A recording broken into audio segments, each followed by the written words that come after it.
Welcome to the Fandom Outpost, your podcast for all things pop culture. Welcome to another edition of the Fandom Outpost. As always, I'm 1/3 your host. My name is Mark. I'm Jim. And I'm Bob. Hi, everybody. Welcome to the show. Today we have a fun podcast to talk about. And, gentlemen, it's been really cold around here. It's been a pretty brutal winter. And I think it's time we warm things up a little bit. And we're going to talk about John Carpenter's 1982 The Thing. So this is a podcast that's been in the making since we started this project. This is season 4, I think, of our show. And well, I don't know how we haven't done this one yet. I know we've done Halloween and we've done a Carpenter. It's a mood thing, and when you hit upon like the brutal winter and the isolationism of it, we were like, yeah, it's time. It's time, I think. It's been pretty rough around here. So. Just look at your dog run out in the snow, and your mind will go right to it. I know yours will, dude. You'll just be like, yeah.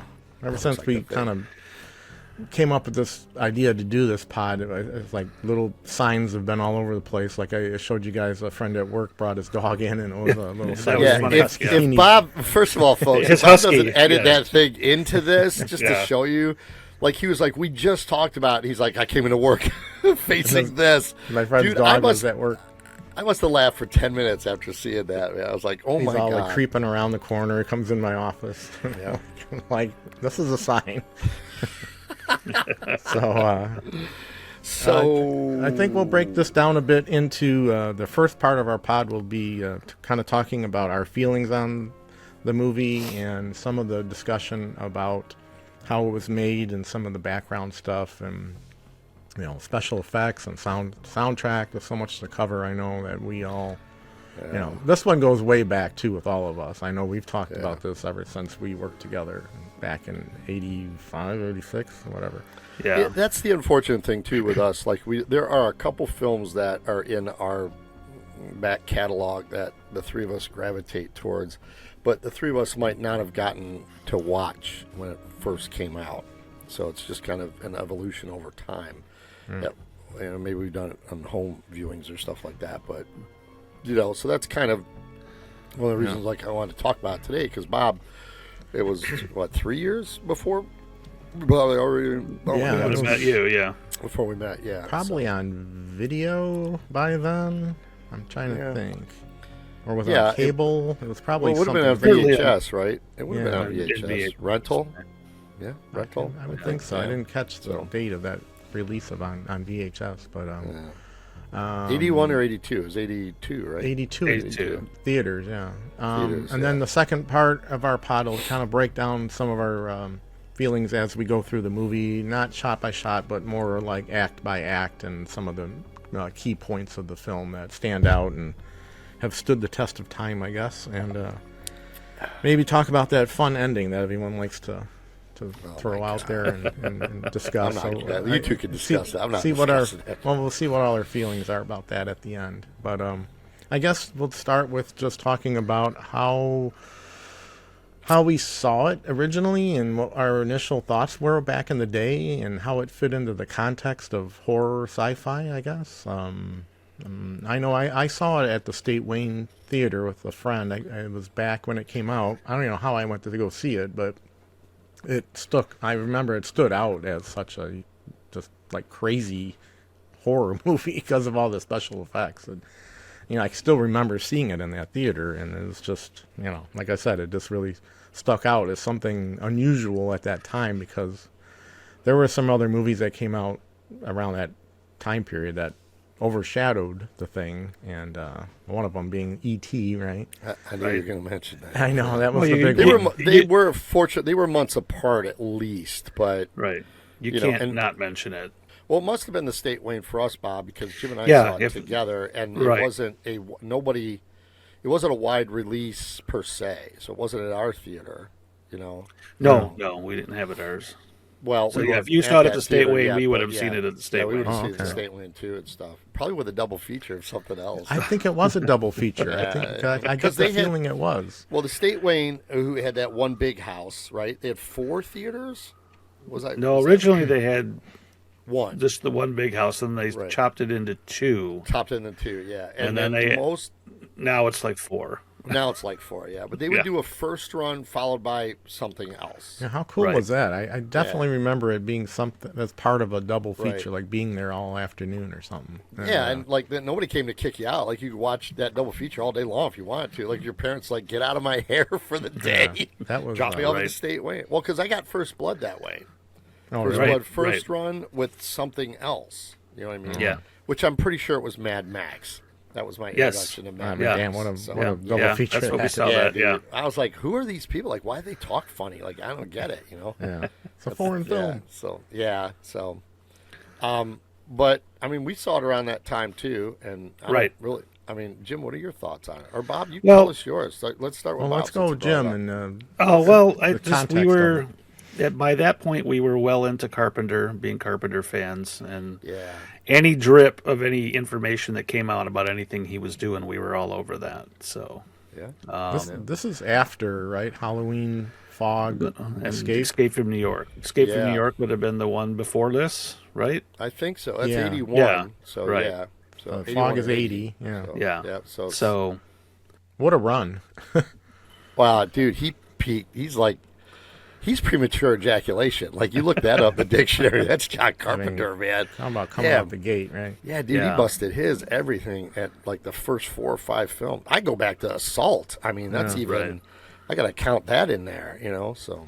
Yeah, so, by reading Starlogs and Fangorias and Famous Monsters, we were, any kind of drip of information we had about this was, and we had known the original movie, right? The black and white one. So that was a favorite. Yeah. And that's why not getting... Oh, folks, let me pause Jim for a second. Not getting the internet information. So when you're like, oh, John Carpenter is remaking The Thing, you immediately think the 50s version. Right. From another world. So you're like, okay, that could be cool. I wonder how they're going to do the guy in the suit and da-da-da. Right, we were expecting that. Yeah, you don't get that. So when we're watching it, we're like, the fuck?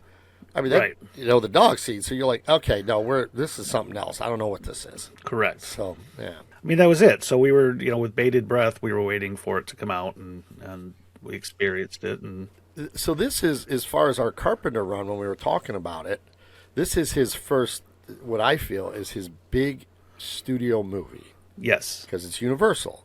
Yes. All those other ones are Avco Embassy and just little things like that. We're doing it on the lot. We're filming it. Yeah, dude. Yeah. So it's like, oh my God, he got money. He's going to make a big movie. Yeah. Right. $15 million budget. It said. Yeah. What? Oh my God, that's still pretty good. Yeah. It's not bad, but I don't know how it fits into today's number, but yeah. Yeah.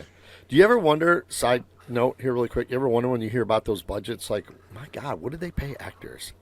Like, yeah, right. Oh, sure. Was it like $500,000? And they're like, oh my God, that's a lot of money for that time. Like, probably. I still can't process it. All I know is like the $10 million Stallone gets for something, or now the $20 million that Cruise gets, and it's like, what the fuck? And Kurt Russell being the big actor in it, and even at that point, he's not Kurt Russell that we know, right? Yeah, he's not commanding that amount of money, right? Right. Well, not in the public eye. We know him because we've seen 3 movies with him now, and we're like, oh, this guy's, that's Carpenter's muse, Right. So, but, I don't even know what a big breakout movie would be for him to get him in the public eye like that. This was it. This is it, yeah. And it definitely didn't, monetarily, it didn't do the trick. Yeah, it was opening weekend 3.1 million behind Poltergeist, which was another. Oh my God, Poltergeist! Yeah, and '82 is the year of just insane films coming out, right? 82 through 84, dude. Yeah, right. You could throw a pin and hit blockbuster upon blockbuster. Right. Wasn't 82 48 hours? I thought maybe. I'm trying to think that. Yeah. I think it's in that. There was something for everybody. Something for everybody. Like, again, you could just go to the movies and go, oh my God. I know. And it's the time where you would, I don't think this happens anymore. It's the time that you would go to the movies, and if the movie that you were going to see sold out, you would just go, oh, well, let's go to another one. You know? Yeah. And it They'd wasn't let you like go too. They wouldn't like the people would be like, "Well, it's sold out. Sorry, you can't." Oh, well, you know, there's no seats down front. That's kind of what I'm talking about. There's two Right. that I'd have to sit like this. Yeah, right. Right. You know? Versus be now, when you go to a multiplex, that movie is showing on 3 screens, right? Right. And you get to pick your seats out before And you you get get to there, pick- and you know right, where you're yeah. sitting, So- and it's all set up. And So there was a lot of rollover into different films. there was There was a time where you went to the theater and you didn't know where you were sitting and if you were even getting a seat. You could be split up if you had a party of 3. Excuse me, can you move down, please? Oh my God. Get the usher like we had to do. Can everyone move down to your right? You know. Oh my God! Don't bring that up, dude. So let's bring that up. So as ushers, one of our duties were if we had a big sellout film and they were to still make an coming in, we had to go down to the front and we had to make this announcement in front of everybody, asking all these really smart people that got there ahead of time and picked their seat. Yeah. We had to ask them to move over to one side to make room for all the other people coming in. Yep. Don't And ask folks, I'm going to embarrass my co-host here for a sec. So Bob is the type of guy. Bob was like, "Come on, dude, I'll buy you some Taco Bell or something. I don't want to do that shit. Just go do it for me." Like Bob was always the consummate businessman to make a deal, and I knew that. You know, by the 2000th time, I was like, "Yeah." So somebody like, "Bob, it's your turn to go do that." I don't want to go do that stuff, folks. I am a loud personality. Mark I is have no good at problem doing that. I don't man. care. Yeah. I was like, yeah, no problem. And I love that you have to go down to the turtleneck front. on and Yeah. You had to be. You were seen. It wasn't like a coming over the auditorium speaker. It's like, ladies and gentlemen, Nope. You had to go please down there in public in the front. Ladies and gentlemen, can I? And like you had to have that voice with that stuff. And there were a couple times people, they ain't moving. grumble. Yeah, and I can't blame Can't them. blame them. Yeah, That's why my ass got to the theater early. That's right. And a couple of people do that. Be like, these are my seats. I got here. They can sit the crowd around me. I don't And you care. couldn't make them move. You just had to ask them to move. And if they didn't want to move, they Could could you move. politely do that? So- Yeah. So, I mean, I guess why do we like this movie is so much, I guess, is the question to begin with, because from that springs all the things of why we love it so much. Sure. I love it because I love the small cast and the small area isolated. And the Isolation interaction, horror. Right. the interaction with them, and then it seeps in, the paranoia seeps in, and the distrust, which is kind of a big theme of this, is no one trusts anyone. It just builds up, and it's shot in a way that, on the big aspect, the 2-3-5 with the one aspect, with Carpenter was great at that, and you didn't know what was in the other part of the screen. You're always looking around to see what's behind someone, and it just has this atmosphere that is just like, and then you throw in that music, and the music just plays up that atmosphere, the low, bass line and everything. It's just like, every time I hear that, I'm just like, I'm there, I'm in that. Yeah. Outpost Back in the day, 31. dude, I didn't know who that guy was. I was just like, that's a cool score. Yeah, I always that thought name it was Carpenter, because it has that that same name feel. meant nothing to me until I saw, the soundtrack. I'd be like, who is, Ennio Morricone? Like, I'm like, what is that? Right. Like, where do you go? You can't start typing. Like, you gotta be like, so anybody this is know our, guy? we're in our fledgling, cinema Yeah. watchers phase. So we're learning new things. We're picking things up. And who would have seen the Dollars trilogy? And those guys would have been gone by 10 years. Right, we would have had to. going on. It would have had to I have mean, come on TV. I would have known the music when I heard it, but I wouldn't have known who that scored was, it. right? Right. Would have known that. And it's a very different score for a Carpenter film. So it's not Subdued. right. But think it's it also works. It a works for the mood. film. It's a Yeah. mood. That Right. soundtrack is a mood Yeah. that serves the film. I like to always say that the Carpenter soundtrack is kind of like its own character, and I that's how Correct. I feel with Halloween and The Fog, and Oh yeah. I just feel like it's its own character, and it gives you a vibe of what's to come or whatever, Yeah, it's one of my favorite of his. I know he did. I'm sure he's behind it. I think he worked with. Well, they Marconi. tinkered with it quite a bit once they got it. Yeah, So he's, maybe we could touch on that real quick, because there's some interesting, odd facts about that soundtrack. Because Right. it was done different ways. And I know, like Alan Howarth, who worked with Carpenter on Halloween 2 and probably other films. I'm not Yeah, sure how many, he did. but I know 2. And then, he helped out, and, it's just been kind of mishmashed. And I know pieces of it ended up in different another movie later, a Tarantino. Is it? Yeah. Is it Hateful Eight. Hateful Eight. Hateful Eight, Yeah. which is odd, and it's like, it's just a weird lineage of that soundtrack, right? Right. Just how it got utilized and used, Yeah. or came, Yeah, the composer was like, "Why did you ask me to do this if you were gonna fiddle with it or not use it?" Yeah. So Yeah, he should have just done it himself. fair commentary. Yeah. So they kind of stripped it. They stripped it down a little bit. So speaking of the soundtrack, I just think up until this point, Carpenter and Howarth paired on a lot of stuff. And once Carpenter discovered and there's a name for that first synthesizer that he used, Oh, Moog, then it was maybe? it was off and running. Like he was like, "Oh my God, this is beautiful," and But I think when you read into it or listen to the commentary, the Morricone thing, he was trying for something else, not his standard fare. It was more so- orchestral. orchestral. Yeah, that's what I Plus think I read too. Plus, I'm not sure the synthesizer studio that he had would have created the isolationism of what he wanted, maybe. Because you're right, that bass tone. Yeah. I guess you could do that. I don't know on the keyboard. Right. It's like a heartbeat, right? Yeah, it's slow, droning heartbeat. Yeah. The look of the film, Dean Cundy, right? All right. So Dean Cundy is Carpenter's secret sauce. Okay. Yeah, dude. Plus, Cundy still goes hard today, man. Any movie he still that goes hard like, today. I really love of John Carpenter's, Dean Cundy's fingers are all over it. So Yeah.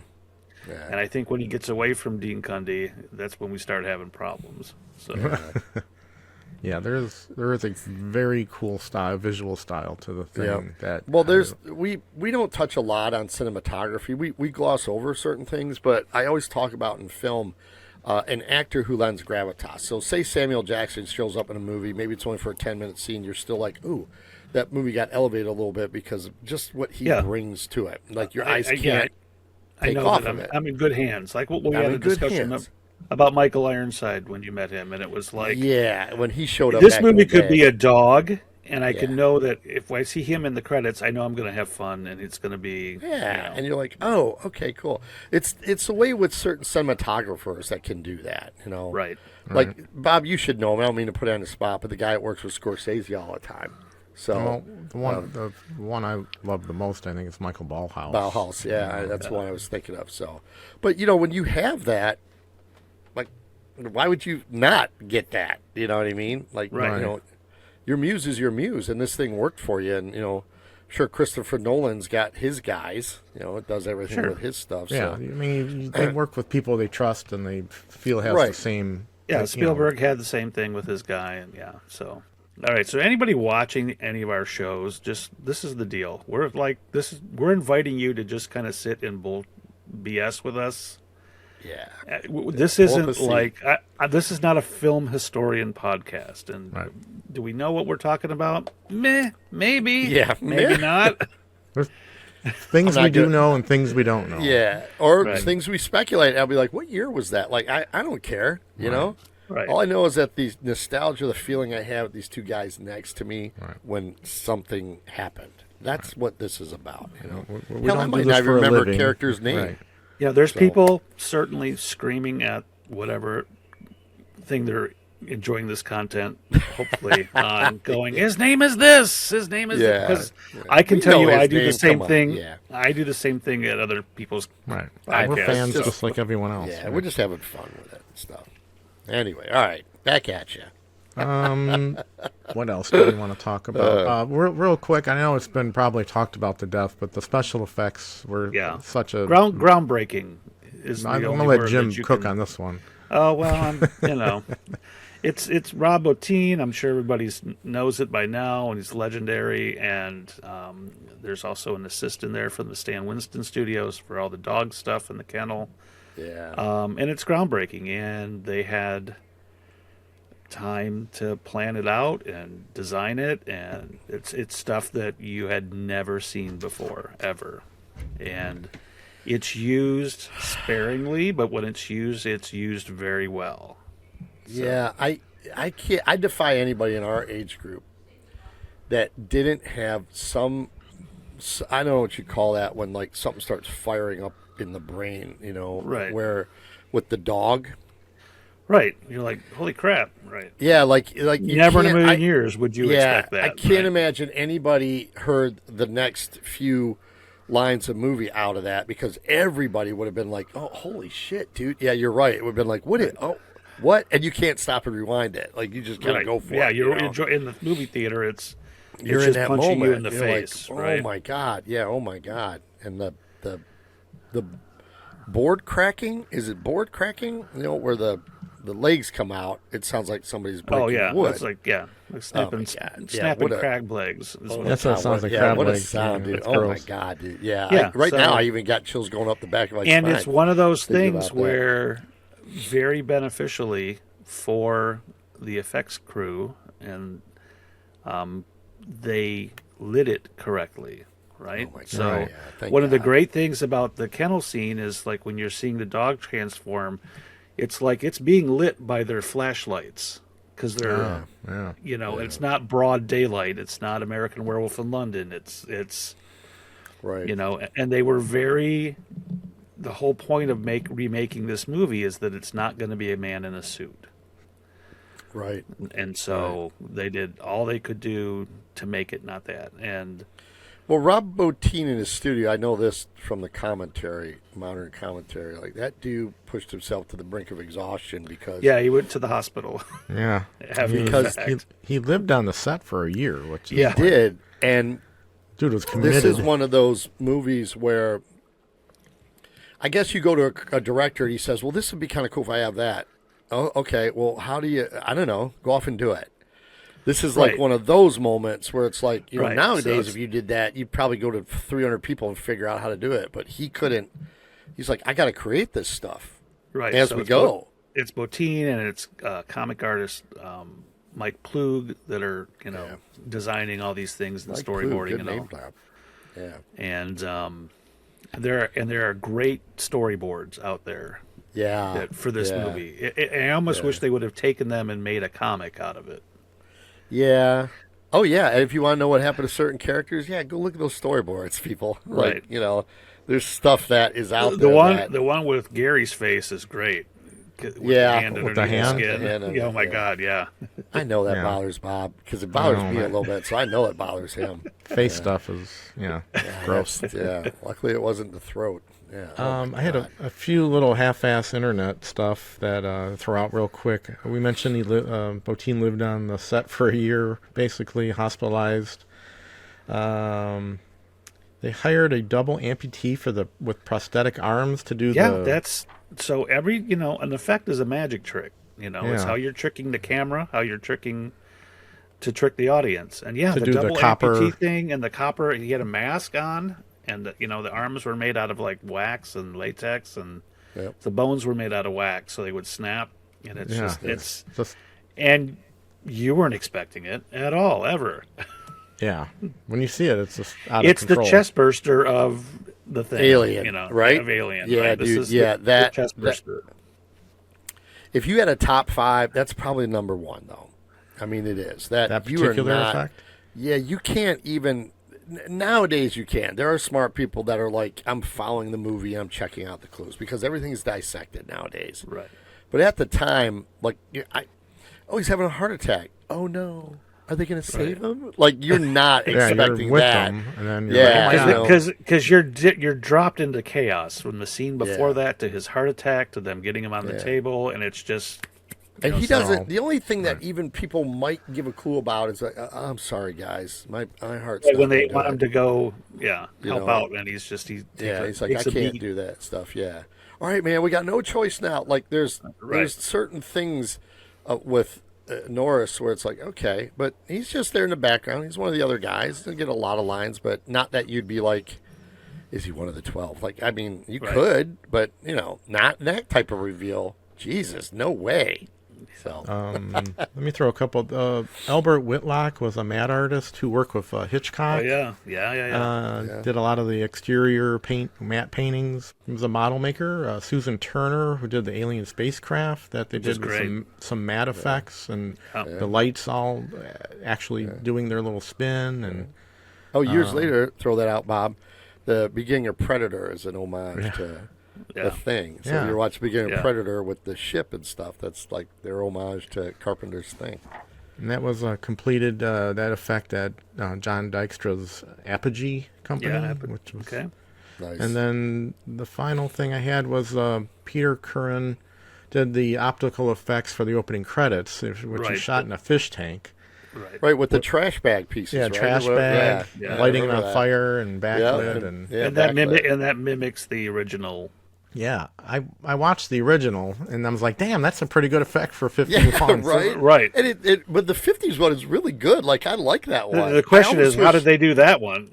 Right? I almost wish that Carpenter would have been like, let me just take that, because that's a great effect. I want to know how they did that one back in 51. Yeah, dude, oh, my God. Right. That and the other effect is the lighting of the thing on fire, which was like, I'm like, damn, did they do pyrotechnic That's effects insane that pyrotechnics in the drastic back 50s then? one, yeah. I mean, he's full on fire for a few The more than a few whole seconds. room is on fire Actors are in there, yeah. What scene is that we're talking about? in the 50s. With the kerosene. Yeah, in where they throw it on 51. him? Like He you pops notice open that? the door, and he's backlit, Right. and they So douse then him. they douse him and they light it. But Yeah. if you watch as he walks further into the room, somebody throws again on him. Yeah, another and double hit him, splash. yeah. And I'm like, oh my God. Right, The shit's on danger fire of that everywhere. thing had to be like Oh, and chaos. and the gal hiding behind the mattress, and he tears that open. And he tears it open. mattress on Oh, fire. yeah, Yeah, there's always something about that I scene. was a little surprised at how drastic of an effect that was for 51. Because in the I was like, 50s, you never saw something like that. No, That must I can have been imagine people watching that shocking. would have been shocking then too. So oh my God, yeah. So One shout of the out to best that one, scene. right? Yeah. Right. Let's get into the film. I know we're kind of halfway through our pod. We'll just kind of break down real quick some of the finer points and things we enjoyed about the plot and how the story goes. We have our cast that is pared down, and we should mention that all of this comes from the novella by John W. Campbell, right? The Who Goes There? Who Goes There? The Which is original one, a short novella.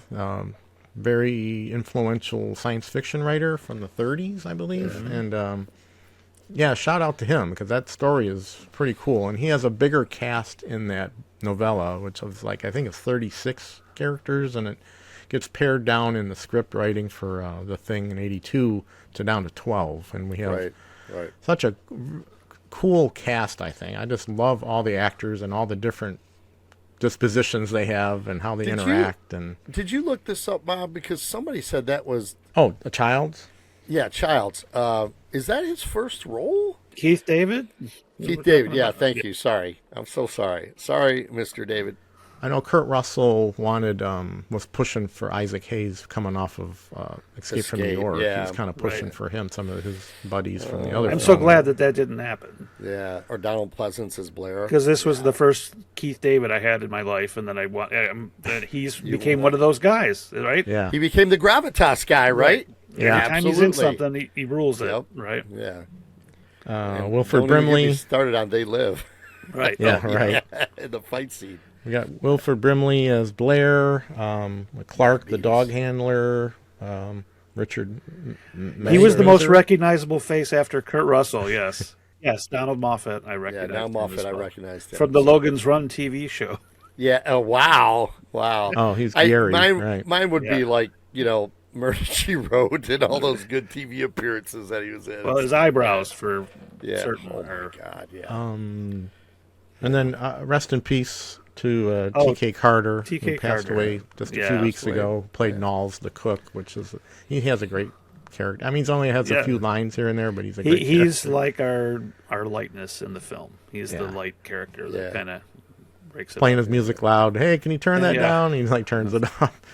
Roller skating his way through the Superstition. Yeah, that's great. Yeah, that was a different thing. I always wondered, did he learn that for the movie, or did he actually know how to roller skate? That's pretty good. Back in the One day, of you he nasty probably... people have been throwing their drawings. Yeah.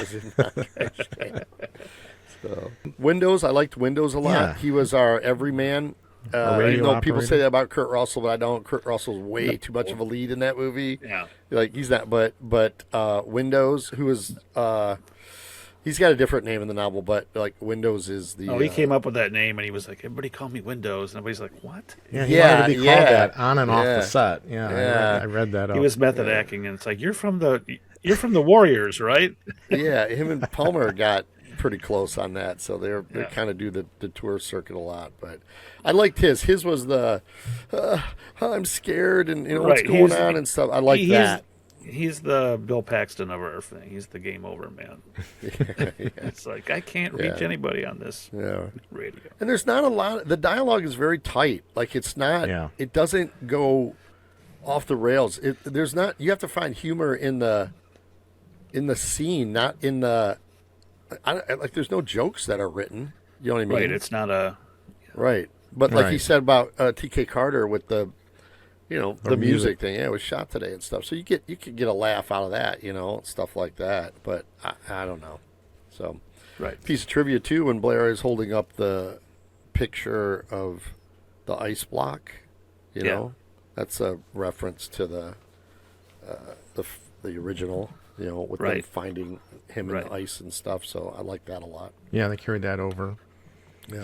The only female presence in this film is Adrienne Barbeau does the voice of the computer, which I found kind of fun.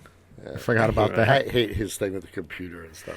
Well, it's like you've got X amount of pieces of technology available to you, and you're going to destroy one because you lost a Right. chess game. Right. It says something right off the bat about him that he's not going to put up with any shit. Side note too, I'd heard that the guys down there in Outpost 31, like if you're new to the Outpost, it's required watching that they make you watch the thing.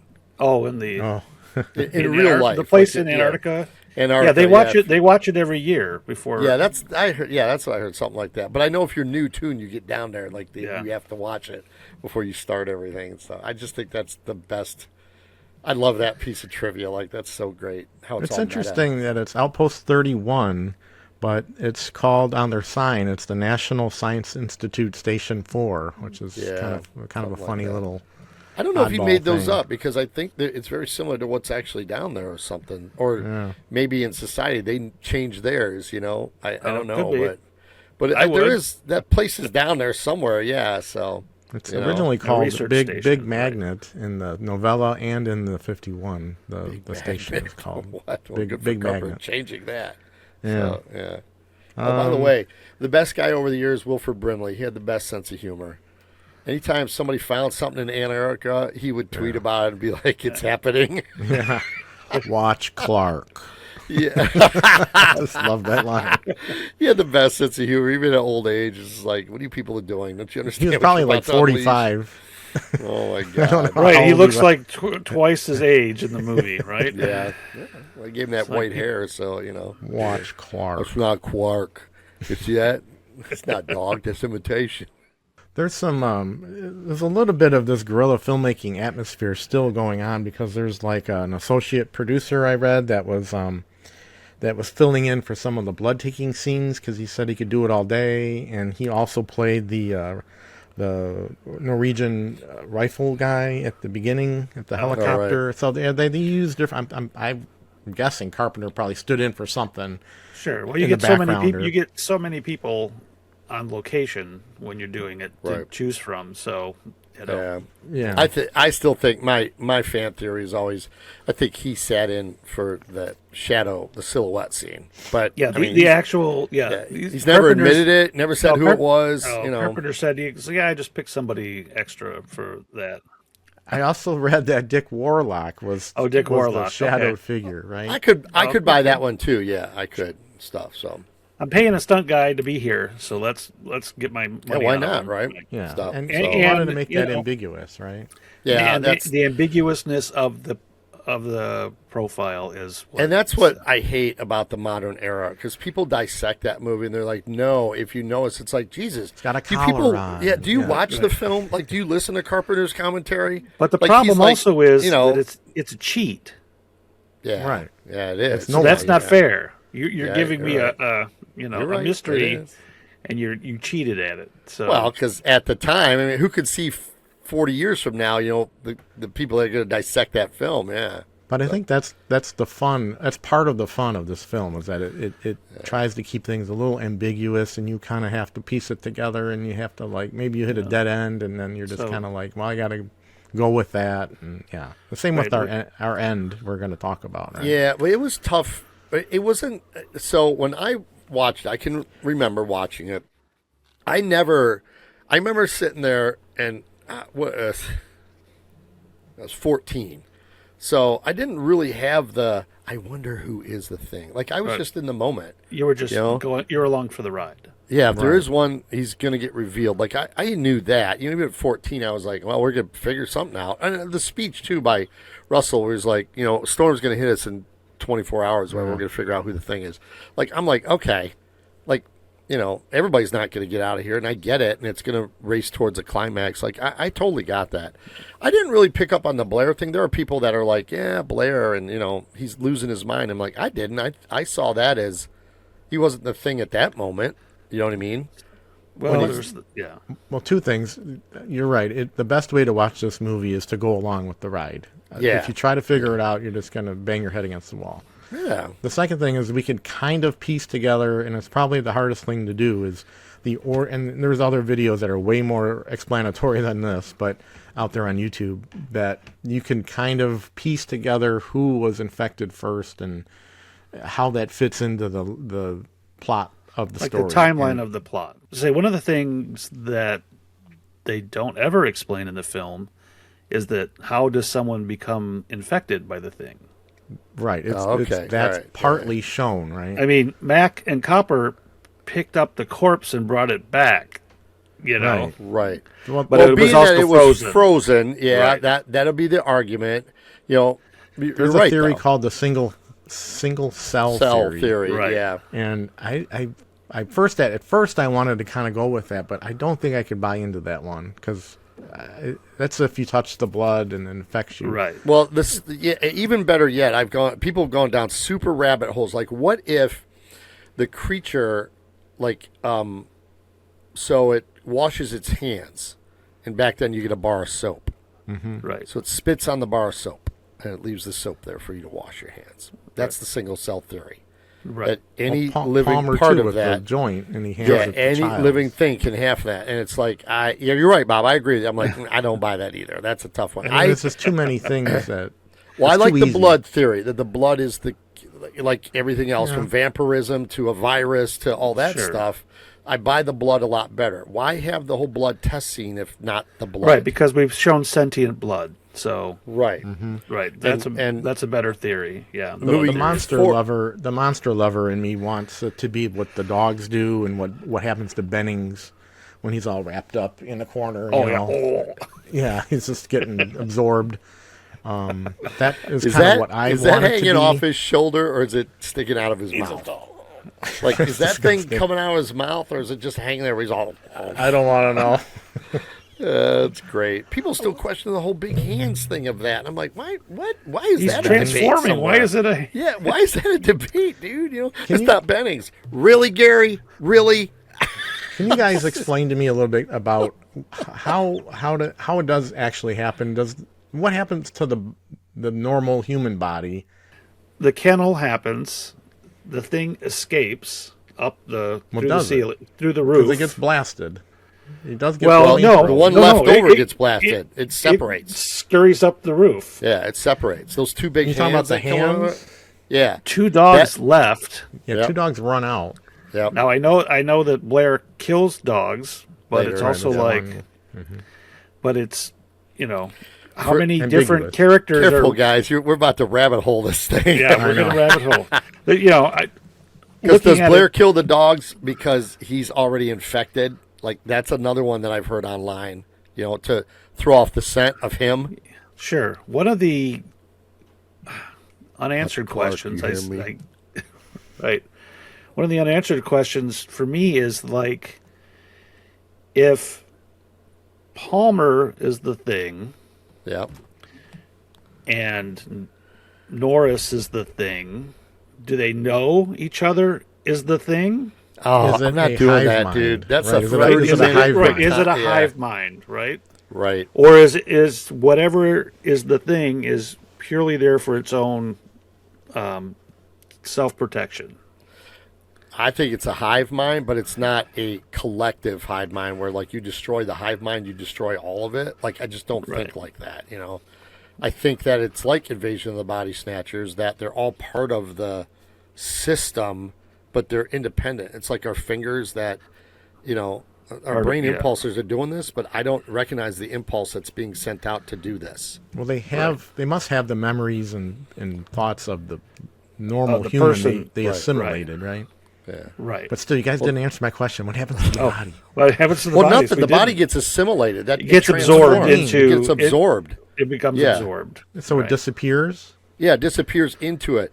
Which, by the way, folks, we weren't really going to try to delve into this, but that 2011 prequel one, that showed absorption a little bit better. It did, You know, it did. of trying to absorb Well, it into was the kind of creature. The first smashing. guy that it ate, or Yeah. the twisted double face that they Yeah, nicely it just tied into absorbs the- all of that and restructures it as best as it knows how to do. So it's the one thing. You know what I mean? Right. What about the clothes you're wearing? Well, it can't assimilate that. It's only Right. flesh and blood. Terminator Yeah. rules, baby. That's why Yeah. you keep finding. I found these clothes. You know, Yeah. we keep finding shredded clothes or Yeah.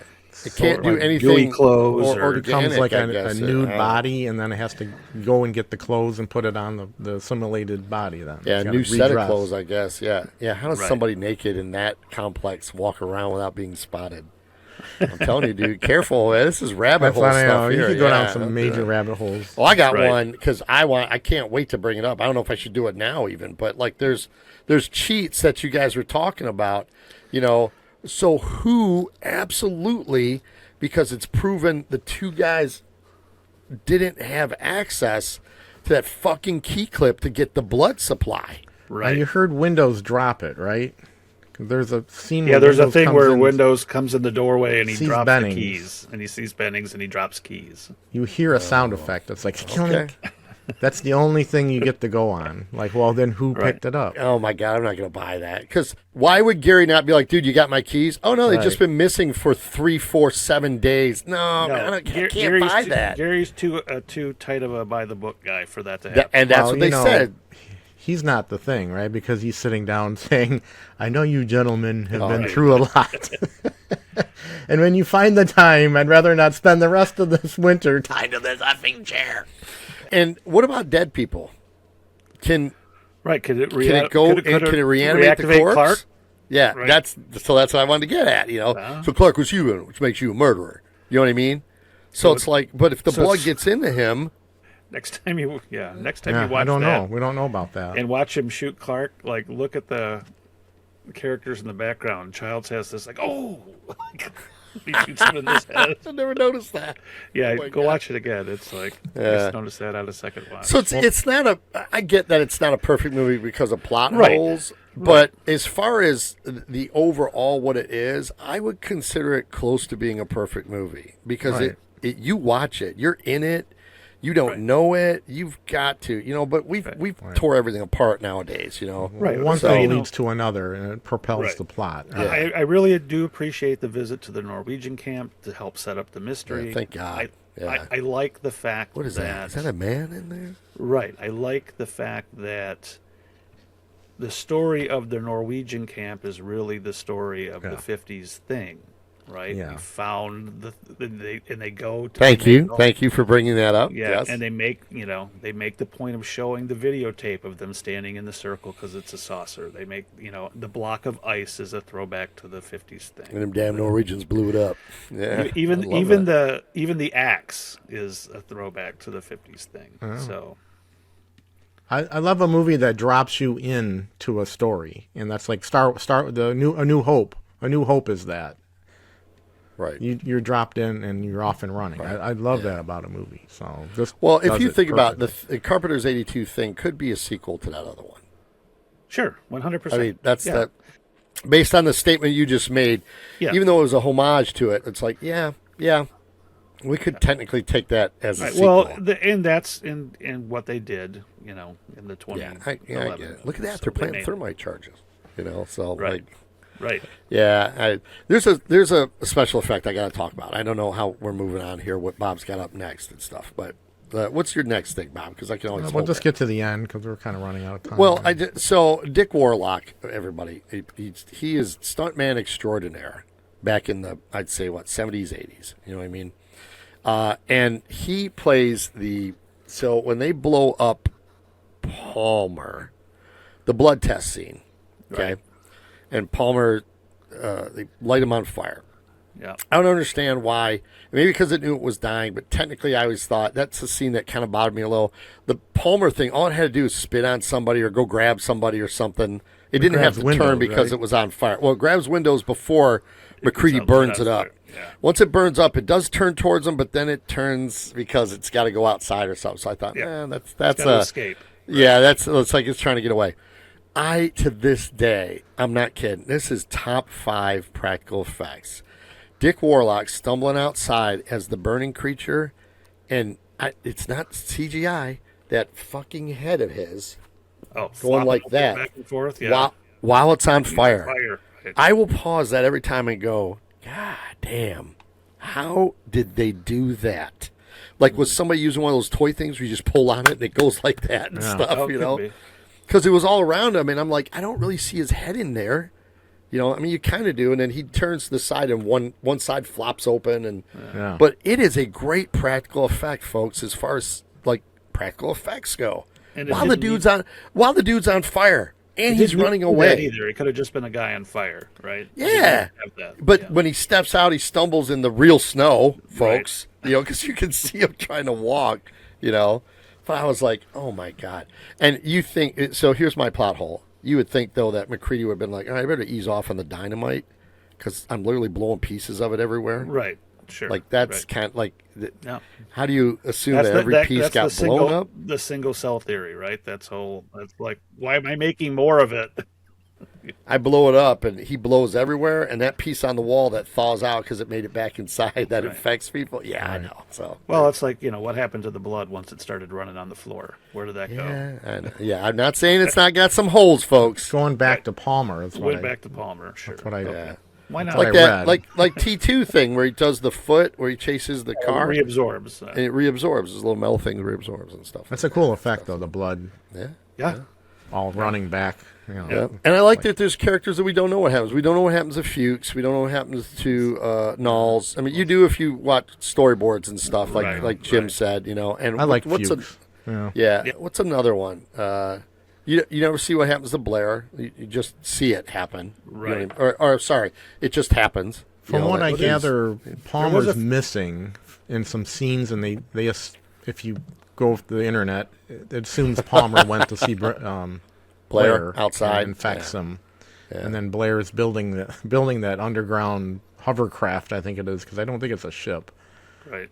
But then he burrows out all the snow, so he could have been changing into different formations to dig that tunnel. He could be any kind of animal to dig that ice tunnel. Another plot hole, folks. So I've read on the internet before where people are like, so if he's Blair and he has to turn into something that can tunnel out, does he get to fold back into Blair? Or does he burst out like he burst out with the dog? Oh, sure. You see what I'm saying? Think about that one tonight. Also with Fuchs, I thought there was a photograph of Fuchs impaled to the wall with a shovel. So there's stuff like that it's out there, and they might have even filmed, but you're supposed to be ambiguous about it. And maybe it helps the story if you're ambiguous. So that's great. Maybe he burned himself. That's their quick explanation. Sure. Look, flare. Maybe he burned it. Maybe he burned himself. We're assuming our viewers have seen this movie. Oh, God, I hope so. Because we're not telling everything about it. But sorry. Our end. Well, the single worst decision that McCready makes, the single worst, is he says, you go back and tell them blah, blah, blah, I'm going to go to my shack by myself. Single worst decision a character makes in the movie, because he should have been like, let's go up there. Together. He literally told people, stay together. Anybody moves, you fry them and stuff. It's the single worst decision a character makes. It is the strongest theory, folks, of the fandom that McCready is a thing. That's where it stems from. came from, right? Yep. So if you cut that scene and don't even do that, then okay, then everything else holds up. It's fine. You know what I mean? But that's the theory that people want to go with. He told everybody to go back and tell himself, I'm going to go up there by myself. Because Knowles comes up, he's like, he didn't go up by himself. He took Knowles with him, but Knowles was like I found the shirt. And he got separated. And I cut him loose. So if they go up there and they plant the shirt, Knowles is still coming back with the theory that McCready is a thing. Like, there's nobody trusts him after that. Like, that's a rough one. He was all for himself after that because he knew he was framed somehow or whatever. Yeah, if he's not the thing, he's framed. Yeah. He's got it's all or nothing. And that's good that the thing would do that. That's actually a good plot point. I like that, Right. Like, we do that. We have our final confrontation with the Blair thing, who has attacked Gary and Knowles in the tunnel, and then there's a final confrontation with McCready, and then we see the giant puppeteered. I heard it took like 50 people to do the puppeteering of that Blair thing. The big practical one. What do we do? Yeah, what do we do? Different. And they Not getting out here live. And they cut the stop motion version of that. They keep some of it in there. They keep the The tentacles tail, coming out of the. They keep the tentacles. Yeah, they keep that. But there was a stuff, bigger version of it, and they cut that. Which it was all stop motion. And I love stop motion, but I can agree because it kind of separates itself out. From Yeah, it took you out a little bit. A little goes a long way, right? Yeah. Yeah. But what happened the stop to motion's beautifully done. It looks fantastic, Yeah. but it's also like, okay, I can see that's stop motion. Yep. And, So- yeah, Just want to throw this enough. out there, though, too, folks. What happened to Blair and Knowles? Did he absorb them, or did he leave them to be singular stuff and get away? Well, That's another theory, too. Oh, like, you hey, mean look, like these Gary, guys you are mean? coming after me, Right. Yeah, Gary. So, yeah. Well, we dragged him by his face. and that's the only one we see. In the storyboards, folks, Knowles goes down there to see the flickering light, and it comes out of a box over him and jumps on him. So that's the storyboarded thing. So we do know that. Too. Yeah, both of those are killed. But why would he say, "Hey, I'm going to absorb you. You're singular people"? He So just at needs the to end, kill why? him. Yeah, why do we assume that he's in the big Blair monster? Right. You know? Right. So that's what I'm saying. He didn't have to. He could be like, "You two get the F out of here." Right. I'm going to there go kill McCready. Are there any good coffee table books of the thing, of the art, the storybook? No, not yet. That is No. a sorely missed. I know there's some artwork. There's a some, really great issue of Cinefantastic that has Rob Bottin in a very with a high school pose where he's like this, And the spider over his shoulder, yeah. That's where, as a kid, that Yep. was the holy grail piece of literature that just had the storyboards and talked about it. Yeah. But yeah, how come there isn't? There needs to be a coffee table book of the art of. I know there's some artwork. I do have a couple Plug books that show some storyboards and stuff like that, but I want a behind the scenes, like Mark. You have that Escape from New York one. I was going to something bring like him that. up. He's the best chance that we got because he did the Conan one, Flash Gordon, I've got the something Flash Gordon else, one, yeah. Escape from New York. Yeah, so that guy is. We should find his address and start. Somebody, please. do Yeah, we this. should be like, hey, dude, can you do this one and stuff? But it also, you got to understand, too, at the time, like, we see the same so Star-Lord to Fangoria to Cinefantastic, you see the same photos all the time of whoever was on set snapping those. The same 10 publicity That's what shots, you get. right. So we need stories from that time. And unfortunately for the thing, folks, we're all on the clock, and we've lost a lot of thing actors. So Yeah. if nobody's, and when they do a con, those guys are dwindling. I think when they started doing the circuit, there were about 6 of them that could do it, and now they're down to next to nothing. Right. So Well, let's take a minute just to finish up and talk about the theories real quickly about the final scene of Childs and McCready at the end, because I was kind of intrigued by these other theories that maybe Childs with the condensation not coming out of his mouth, with the no glint in his eye. I've heard all these, and I wanted to believe some. yeah, I can Jim's debunk got this one. the breath theory because Yeah, when Oh, go and ahead. I wanted to believe him, and I kind of was playing along with it for a little while over the last few years. But then I'm back to wanting them to both be human. That's Human. my stance. So but you're basing on I want. There's actual people that have broke that scene down, and it's probably what Jim was saying. Like they broke it down and say it's the way it's shot. Right, right. I it wouldn't was see shot his many ways. condensation. I've heard. Right. They did it, but many you can different look ways. at so the breath is you can actually look at the camera angles and you can see child's breath. You can and go to your 4K. You can see it. So that debunks that theory. The other thing that debunks that theory is that when Bennings is out there screaming as he's turning into the thing, he's got breath coming out of him. Yeah, there you go. Yeah, thanks, Jim. Yeah, sorry, that's the better easiest thing. one. So that's the easiest one. The stronger theory would be the bottle theory. That's the stronger theory. Right. So that's the one that a lot of people want to cling to now, which is, folks, if you don't know it, McCready has a bottle. He turns around. He doesn't take a drink out of it. He passes it over to Childs.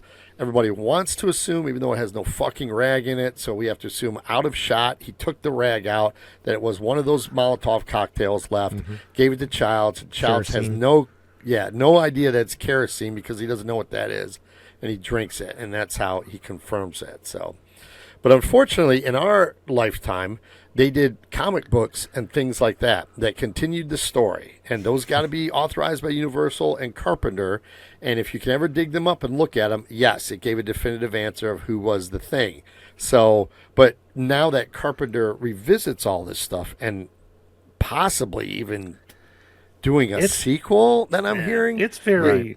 He has to debunk a lot of that stuff that he was like, yeah, go ahead because I'm a pimp, and I let feel everything get out there. Very Ridley Scott in that whole Blade Runner thing. I think that's Carpenter these days, because he's, and rightfully so. This is a film that sidetracked his career for many years. Yeah. Yes. Because of, and that's really because Universal put all their energy into marketing E.T. and they really dropped the ball on marketing The Thing.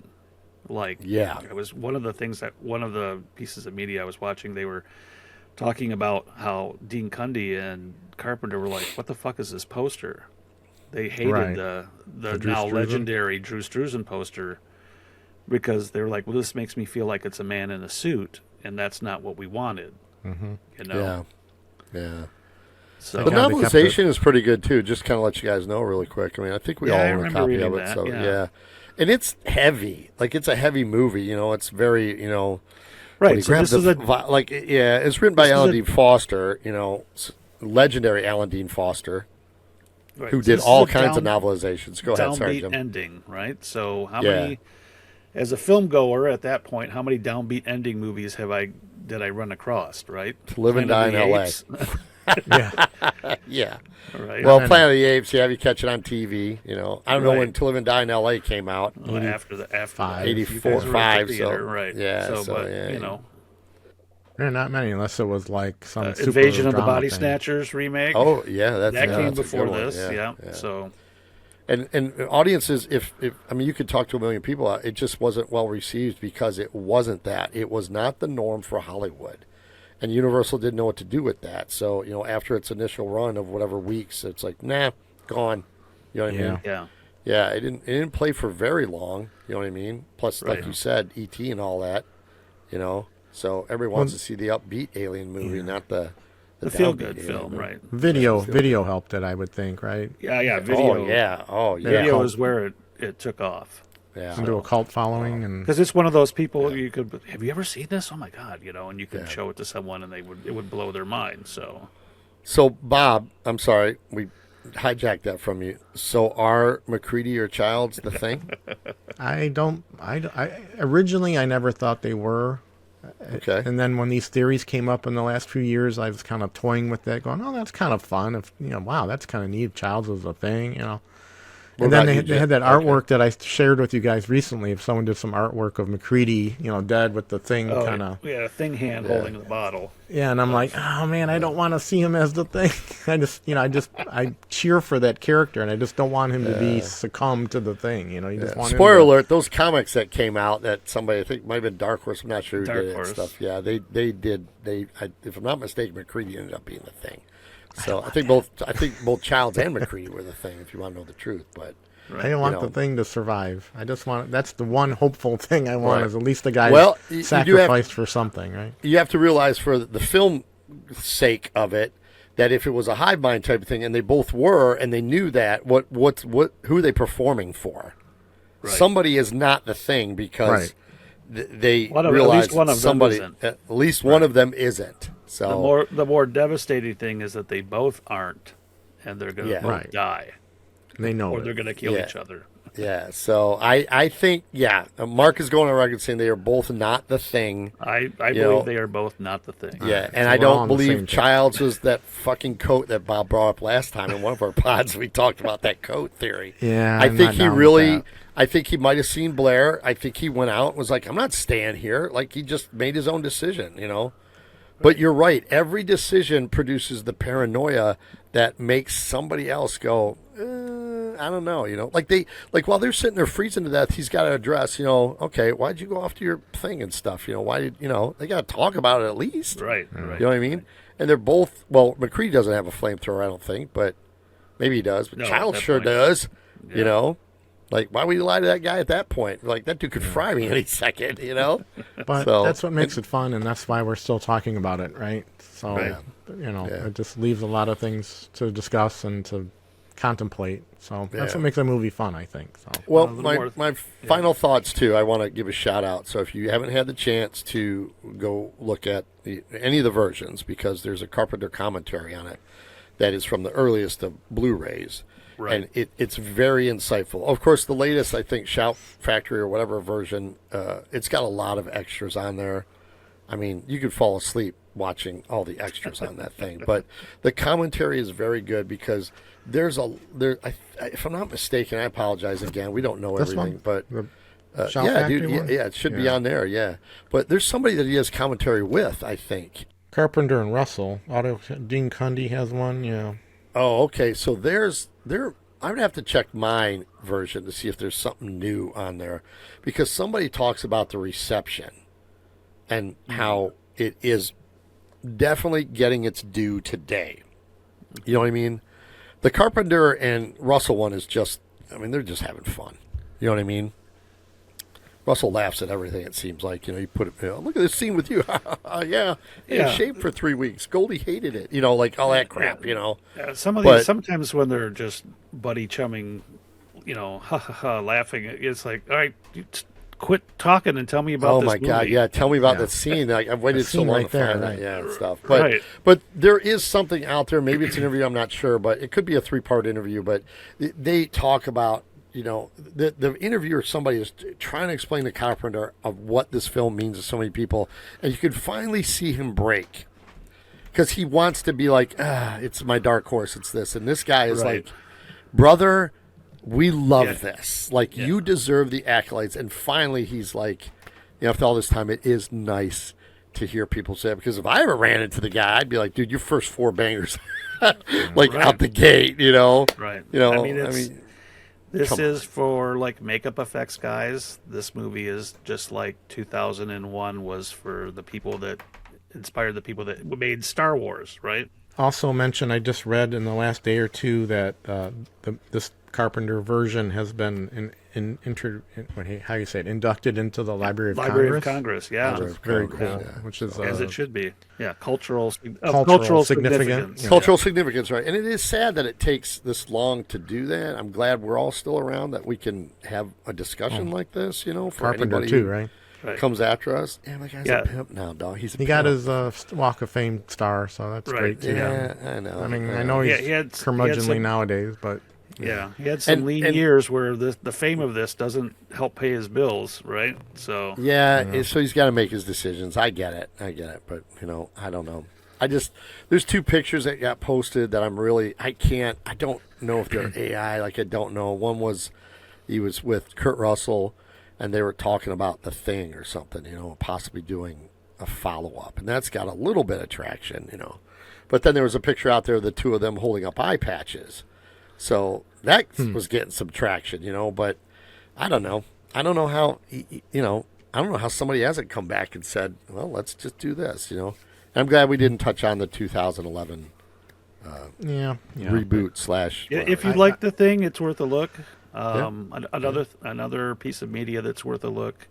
If you like the thing and it's kind of a love letter to the thing, there's an episode of the X-Files called Ice, where it is there's an isolated research station. I think the silhouette of it is actually the silhouette from the station from the thing. Amazing. And the research team up there is doing an ice core sample, and they come up with some kind of prehistoric parasitic worm. Oh, that nice. Kind of like goes into people's ears and makes them all paranoid. I mean, nobody switches shapes or anything, but it's the isolationist paranoia thing. Right. So it's worth a look. It's one of the better X-Files episodes. I'm going to recommend the series on Apple TV is Pluribus, which is another alien assimilation story. That's a great series, and it's about an alien species that is taking over all the people on Earth except for a handful, and the handful has to figure out what to do. And it's really well done, smartly done. And if you like the thing, I think you'll like this a lot. So watch Pluribus. Season 1 just ended. Yeah. So since you guys did that, I got one as well. Give me one. Mine is more obvious, though. So I know that a huge fan of that movie was Quentin Tarantino, and his Hateful Eight is a direct homage to that movie. It's got that old paranoia. It just so coincidentally happens to star Kurt Russell, which is funny. But if you read anything about that, the absolute banger of a thing that Quentin Tarantino was, if you're going to be in this movie, you have to watch The Thing. And Kurt Russell's like, do I still need to watch it? Did he tell him yes? Yeah, he's like, yeah, you got to do some research and stuff. So, but if you really watch that movie, you could almost close your eyes and it's McCready's ancestor dealing with it, because it's all about paranoia in that movie. I mean, they're not, you know what I mean? It takes place in the winter, and it's like somebody. I mean, and Kurt Russell has a great line where he's like, "One of these guys is not who they say he is." I'm like, "Oh, come on, dude! Did you do that?" But I recommend it. It's one of my favorite Tarantino movies. It really is, and the extended cut is even worse. It's like 4 hours, but it's got all of that, you know. But it's a straight forward. It's not, you know, who's the thing, you know. Right. But you know, somebody's not telling who it is and stuff. Yeah, so I do recommend that, especially because it stars Kurt Russell, and he was like, "Yeah, dude, you got to be in this for me," you know. So there you go.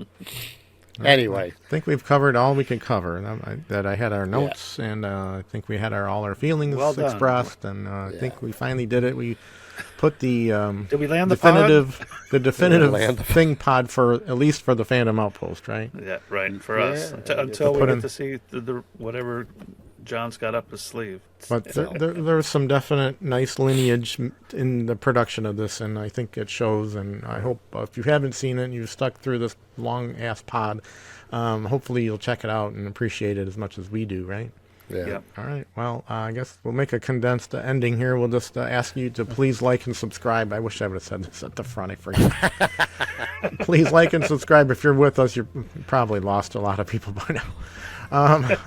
But check us out on social media. We have an Instagram page that we share a lot of fun stuff, and our Facebook page, the Fandom Outpost, and we like to keep up to date with what's coming up and what we might cover, and what we hope to hear your thoughts and feelings on things we talk about and what we post. So please join in, and we appreciate any comments so that we can interact, because we enjoy our conversations with people that have similar interests. So please join us online and on the YouTube channel. So I guess with that, we'll say goodbye for now. We'll see you next time on the Fandom Outpost. I'm Bob. I'm Jim.